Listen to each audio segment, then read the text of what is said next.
بالکل علی بھائی، آپ نے یہ سٹارٹنگ میں وضاحت کی کہ آپ سیدنا علی اور سیدنا عمار سے اگر محبت کرتے بھی ہیں تو وہ قرآن اور نبی اسلام کی وجہ سے کرتے ہیں، لیکن بہرکیف آپ نے ایک تحریک برپا کی سیدنا عمار کے نام پر، جو ہے آپ کے حلقہ احباب کے اندر آپ نے اپنے بچوں کے، اپنے دوستوں کے بچوں کے نام رکھوائے. تو الحمدللہ. یہ سیدنا عمار بن یاسر سے یہ بے انتہا محبت آپ کی طرف سے کیوں ہے؟ کیونکہ اتنی محبت تو ہم نے لیلا مجنو کے اندر نہیں دیکھی جتنی آپ سیدنا عمار سے کرتے ہیں. ہاں جی، اس کی پیچھے ریزن یہ ہے کہ سیدنا عمار بن یاسر نے وہ تکلیف دیکھی ہے جو کسی اور صحابی نے نہیں دیکھی.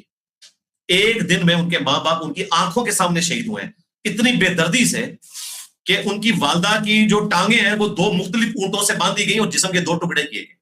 کیا پلانٹ ارتھ پہ کسی صحابی نے یہ منظر دیکھا ہے کہ اس کے ماں باپ کو بے دردی سے اس کی آنکھوں کے سامنے اس طرح شہید کیا جائے اور وہ بندہ ہو کچھ کر بھی نہ سکتا ہو؟ ٹھیک ہے، شروع کے ایمان لانے والوں میں. لیکن یہ اتنی بڑی تکلیف، یہ جو باقی اصحاب تھے انہوں نے اس بڑے لیول کی تکلیفیں نہیں کاٹی ہیں کیونکہ وہ بڑے خاندانوں سے تعلق رکھتے تھے. یہ بیچارے غلام لوگ تھے، ان کے ساتھ تکلیفیں، حضرت خباب کے ساتھ، بلال حبشی کے ساتھ. پھر ان کی پوری زندگی قربانیوں سے عبارت ہے. ماں باپ کی تکلیف سے لے کر نبی الاسلام کے مبارک دور میں بھی دیکھیں، مسجد نبی کی توسیع ہو رہی ہے، اس کے لیے بنیادیں کھودی جا رہی ہیں، اور باقی صاحب جو ہے وہ ایک ایک پتھر اٹھا رہے ہیں، یہ دو اٹھا کے لا رہے ہیں، اور عمر اس وقت 60 سال ہے.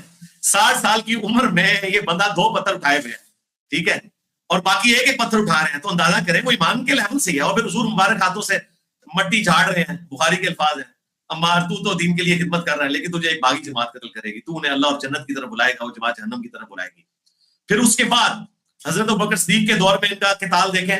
جنگ یمامہ کے موقع پر چند اصحاب جو ڈٹے رہے مسیلمہ کذاب کے خلاف، حضرت خالد ابن ولید کے انڈر، ان میں ایک عمار ابن یاسر بھی تھے. ٹھیک ہے، تو رومنز اور پرشینز کے خلاف جتنی جنگیں لڑی گئی ہیں ان میں بھی عمار ابن یاسر موجود ہے.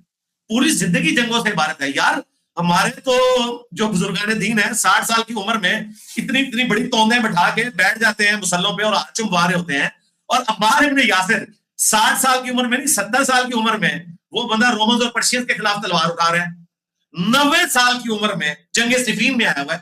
حاکم میں موجود ہے 93 اور ایک روایت میں 94 سال عمر تھی جب وہ شہید ہوئے ہیں، اور تلوار اٹھا کے لڑ رہے تھے. اور صحابہ کہتے ہیں سب سے زیادہ جذبہ اس بندے میں تھا. 94 سال کا بابا جنگ صفین لڑ رہا ہے. ٹھیک ہے، تو کوئی اپنا تم بابا پیش کرو نا. تمہارے بابے تو جو ہے 30-40 سال کی عمر میں چندے اور کبھی برقے پھاڑنا شروع کر دیتے تھے، کبھی کچھ کرتے تھے، اپنے نام کی نسبتیں لگانا شروع کر دیتے تھے. اور سیدنا عمار ابن یاسر، سنن نسائی میں حاکم میں روایت ہے کہ عمار سر کے بالوں سے پاؤں کے ناخنوں تک ایمان سے پر. اور صحیح بخاری میں حدیث ہے کہ عمار کی زبان کو اللہ تعالیٰ نے شیطان سے محفوظ کر دیا. بلکہ بخاری میں یہ روایت اس طرح، جب ایک شخص تابعی جو ہے وہ ہزاروں کلومیٹر کا سفر کر کے شام پہنچتا ہے ابو درداء کے پاس، وہ کہتے ہیں تم ادھر کیا لینے آئے ہو؟ کیا وہاں پہ ابن مسعود صاحب نالین موجود نہیں ہے؟ کیا وہاں پہ حذیفہ ابن یمان رازدار رسول موجود نہیں ہے کوفہ کے اندر؟ اور کیا وہاں پر عمار ابن یاسر موجود نہیں ہے جن کی زبان کو نبی اسلام نے اللہ تعالیٰ کی طرف سے بشارت دی تھی کہ شیطان سے محفوظ رکھے گا؟ اور یہی وجہ ہے کہ جنگ صفین ہو، جنگ جمل ہو، حضرت علی کا پلڑا اسی لیے بھاری رہا کہ عمار ابن یاسر حضرت علی کی طرف تھے. خزیمہ بن ثابت انصاری، جن کی گواہی 2 کے برابر آتی ہے بخاری میں، جن کے پاس وہ قرآن کی آیت، وہ جنگ صفین میں نیوٹرل تھے، وہ عمار ابن یاسر کو دیکھ رہے تھے. حتیٰ کہ جب عمار شہید ہوئے انہوں نے کہا بس میں تو اب علی کے ساتھ ہوں. پھر وہ علی کی طرف سے لڑتے ہوئے شہید ہو گئے. خزیمہ بن ثابت انصاری، یہ المستدرک الحاکم میں موجود ہے. اور عبداللہ ابن عمر، جن کے اوپر انہوں نے ساری ناسبیت کھڑی کی ہوئی ہے اپنی طرف سے، وہ بھی آدمی عمر میں روتے تھے.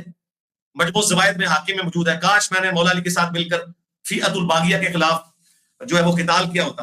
تو حضرت معاذ اللہ نے کہوں گا کہ عبداللہ ابن عمر کو جو تم نے تختہ مشق بنایا ہوا ہے اپنے باطل نظریات کے، تو وہ تو توبہ کر کے گئے ہیں دنیا سے، اور دیکھیں وہ شہید بھی جو ہے بنو امیہ کے ہاتھوں ہوئے ہیں. جی بالکل علی بھائی، اور اس بات کا پورا کریڈٹ آپ کو جاتا ہے. آپ سے پہلے تو ہم عمار بن یاسر کو تو جانتے بھی نہیں تھے، لیکن جس طرح سے ابو ذر غفاری کو جانتے تھے اس لیول پہ، ویسے نام ہی سنا ہوگا. ابو ذر غفاری کا تعارف بھی تو ہم نے کروایا بھائی، صحابہ کا تعارف بھی مل رہا ہے. انہوں نے تو سیاست معاویہ زندہ باد کیا ہے. اور آپ دیکھیں ایسی نوست پڑی ہے کہ خلفائے راشدین کا نام نہیں چھوڑ دیا انہوں نے.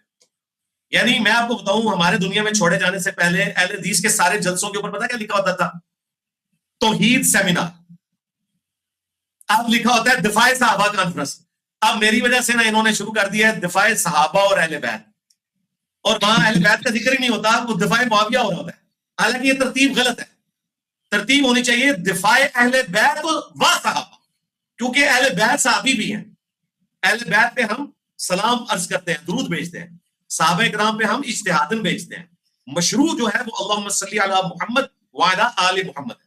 اور یہاں آل سے مراد امت نہیں ہے, یہاں مراد اہل البیت ہے. بخاری میں موجود ہے, یا رسول اللہ آپ کے اہل البیت پر کیسے درود بھیجیں, آپ پر اور آپ کے اہل البیت پہ. تو آپ دیکھیں, ہم تو صحابہ محمد بھی کہتے ہیں, ازواج محمد بھی کہتے ہیں, بلکہ ازواج کے الفاظ بھی بخاری میں موجود ہیں, لیکن اصحاب کے الفاظ ہم محبت کے طور پر ایڈ کرتے ہیں. تو کانفرنس بھی کرنی ہے تو اس کی ترتیب تو کم از کم ٹھیک کرو, دفاع اہل بیت و صحابہ کانفرنس کیا کرو, کیونکہ اہل بیت بھی ہیں, صحابی بھی ہیں, ان کا درجہ جو ہے وہ صحابہ سے بلند ہے.